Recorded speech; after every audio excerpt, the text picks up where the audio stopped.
akan mulai pelajaran informatika hari ini dengan materi berpikir komputasional atau thinking komputasional. Pada bab ini kita akan belajar tentang cara berpikir atau konsep berpikir antara lain dekomposisi, pengenalan pola, abstraksi, dan algoritma. Apa itu berpikir? Dapatkah kalian bisa membedakan antara berpikir dan bertindak? Sekarang marak informasi tentang AI, Artificial Intelligence, atau kecerdasan buatan. Anak-anak yang ibu kasihi, teknologi sekarang ini luar biasa. Apakah kalian sudah mengenal AI? Yuk kita simak apa itu AI.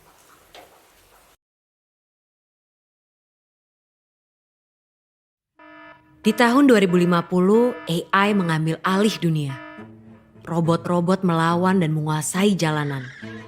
Manusia yang selamat diburu habis-habisan. Akankah kita bisa bertahan? Oke, jangan takut dulu. Ini cuma AI yang ada di film-film. Nyatanya mereka gak senyeremin itu.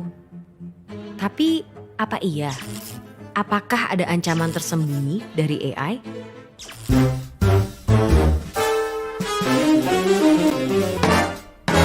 Sebelum ke situ, ayo kenalan sama mereka. Simpelnya banget, AI adalah program yang didesain untuk berpikir dan ngambil tindakan kayak manusia. Mereka bahkan bisa belajar sendiri lewat latihan yang dikasih programmernya biar bisa diajak ngobrol, ngolah informasi, sampai punya kesadaran selevel anak bayi. Dan fitur-fitur keren inilah yang bikin CEO Tesla sampai prediksi kalau AI bisa lebih pinter dari manusia. Yang sebenarnya ini juga bisa jadi tanda bahaya, seperti yang pernah dibilang oleh sang perumus Theory of Everything. Tapi apakah dunia akan segera hancur karena AI? Ternyata enggak juga. Karena bukan memburu manusia, tapi mereka bakalan jadi pesaing kita di pekerjaan. Dan kalau kita ngerasa pekerjaan kasar yang terancam dan yang industri kreatif itu aman, coba pikir lagi deh. Karena sekarang udah ada program yang bisa bikin gambar apapun sesuai instruksi dalam hitungan detik. Dia yang bisa bikin lagu tanpa perlu les musik, atau sampai program yang bukan cuma bisa bikin caption dengan instan, tapi juga bisa nulis buku dalam 24 jam. Jadi, apakah para desainer, musisi, sampai penulis juga akan segera digusur oleh AI? Ya, AI emang bisa jadi pesaing manusia, tapi bukan berarti kita akan langsung kehilangan pekerjaan gitu aja. Karena ibarat obeng atau kalkulator, AI juga alat yang diciptain untuk ngebantu kita. Biar pekerjaan kita lebih cepat selesai, gak makan banyak tenaga, dan ngasilin lebih banyak barang. Dan walaupun AI udah berkembang pesat, mereka juga tentunya belum bisa nyaingin kreativitas kita. Apalagi rasa simpati dan empati. Bakat-bakat inilah yang harus dilatih sama generasi muda biar bisa jalan beriringan dengan perkembangan teknologi. Dan topik ini jugalah yang jadi satu bahasan penting yang didiskusiin sama para pemimpin dunia di G20 tahun ini. Salah satunya lewat diskusi pemuda negara-negara G20, yaitu Y20, yang fokus ningkatin skill dan literasi pekerja di bidang digital sampai ke bahasannya orang muda buat mikirin cara beradaptasi dari tantangan derasnya laju perkembangan teknologi. Hasil diskusi yang udah dilakuin berbulan-bulan ini akan diserahkan dalam bentuk rekomendasi yang fokus ke 4 isu prioritas. 2 diantaranya tadi membahas tentang ketenagakerjaan pemuda dan transformasi digital. Dokumen ini nantinya akan dibawa oleh Pak Presiden Jokowi untuk didiskusiin lebih lanjut dalam Forum G20 di Bali pada November 2022 yang harapannya nanti hasilnya bisa dirasain sama seluruh warga negara-negara G20 lainnya. Jadi itulah dia AI dan segala ceritanya.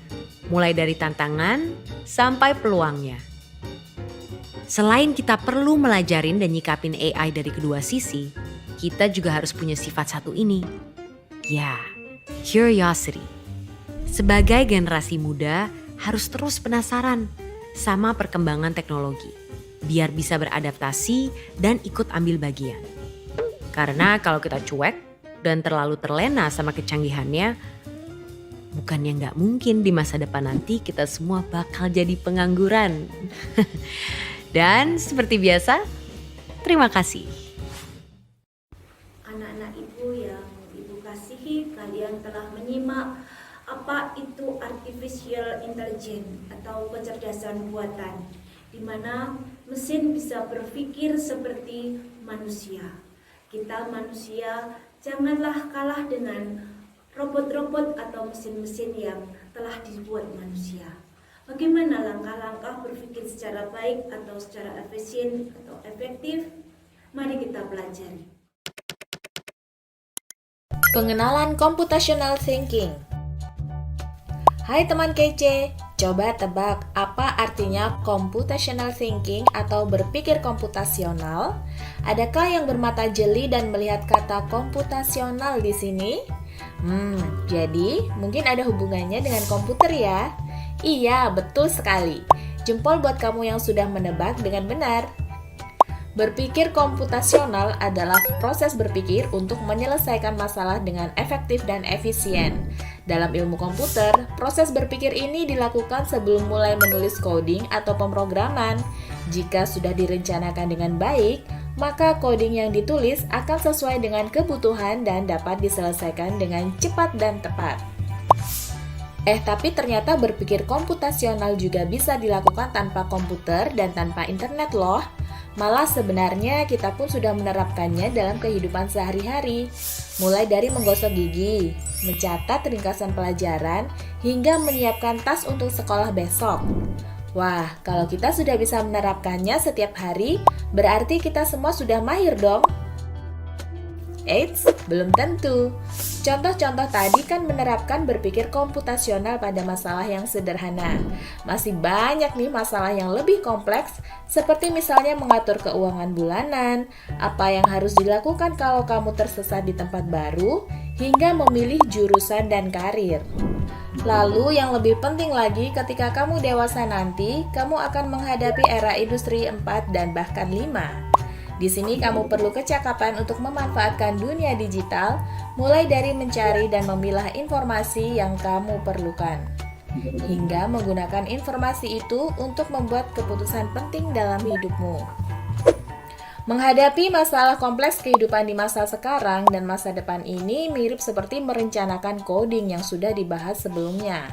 Kuncinya adalah memahami masalah dengan tuntas dan mencari cara menyelesaikan yang efektif dan efisien. Nah, kalau begitu, bagaimana agar kita bisa berpikir komputasional?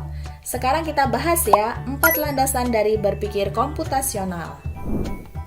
Yang pertama, dekomposisi.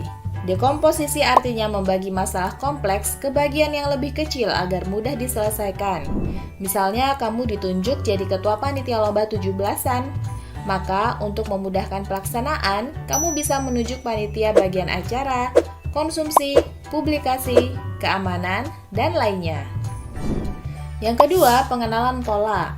Artinya mencari kesamaan dan pola di antara bagian-bagian masalah kompleks yang sudah dipecah. Misalnya, kamu hendak melipat dan menyimpan jemuran di rumah, maka kamu perlu bisa mengenali jemuran milik ayah, ibu, kamu, adik, dan milik bersama seperti spray, handuk, dan lainnya. Ini karena jemuran-jemuran itu perlu disimpan di tempat yang berbeda. Yang ketiga, abstraksi. Artinya fokus pada informasi yang penting saja, mengabaikan detail yang tidak diperlukan. Misalnya kamu hendak menceritakan pengalamanmu berwisata ke luar kota. Tentunya kamu mengalami banyak hal dari mulai berangkat di bus, berfoto bersama, makan di restoran, menginap di hotel, hingga perjalanan pulang. Tapi nggak mungkin kan kamu ceritakan semua kejadian dengan detail pada teman-temanmu. Pasti mereka bosan kalau kelamaan. Jadi, kamu harus menyaring beberapa kejadian yang menarik saja untuk diceritakan pada teman. Yang terakhir, algoritma. Artinya membuat langkah-langkah penyelesaian atau membuat aturan yang diikuti untuk menyelesaikan masalah. Misalnya, kamu diberi daftar belanja di supermarket oleh ibu. Ada minyak goreng, telur, roti, sayur, dan kopi. Lalu, kamu harus buru-buru karena ibu sudah mau memasak dengan minyak goreng itu. Nah, kalau seperti ini, satu cara yang efisien misalnya mulai dengan mengambil barang yang paling dekat dari pintu masuk hingga terakhir yang paling dekat dengan kasir. Nah, itu dia 4 landasan berpikir komputasional yang perlu diterapkan untuk memecahkan masalah yang kompleks. Lalu berikutnya, apakah ada cara untuk mengasah kemampuan berpikir komputasional? Tentu ada. Selain bisa coba kamu terapkan ke masalah sehari-harimu, kamu bisa juga latihan soal untuk mengasahnya. Misalnya, gurumu akan memberikan soal-soal computational thinking di mata pelajaran matematika, bahasa Indonesia, dan IPAS dalam kurikulum mereka. Selain itu, kamu bisa ikut tantangan Bebras Indonesia juga. Yuk, coba simak satu contoh soal computational thinking. Dalam bis studi wisata, ada 3 kelompok anak yang akan diantarkan ke 3 tujuan berbeda. Bis berhenti pertama di restoran, lalu hotel, dan terakhir di museum. Hanya ada satu tempat penyimpanan koper di samping bis, yang hanya bisa dibuka dari satu pintu. Sopir bis ingin mengatur koper-koper penumpang hingga mudah dikeluarkan. Bantu supir bis menentukan urutan memasukkan koper-koper itu ke dalam tempat penyimpanan. Pertanyaan, koper kelompok anak yang mana yang dimasukkan terakhir? A. Anak yang ingin pergi ke museum. B. Anak yang ingin pergi ke restoran. C. Anak yang ingin pergi ke hotel. Atau D. Yang manapun boleh. Soal ini diadaptasi dari challenge.bebras.org. Kalau kamu tahu, coba ya dijawab di kolom komentar. Kejar cita, kejar ilmu, raih cita.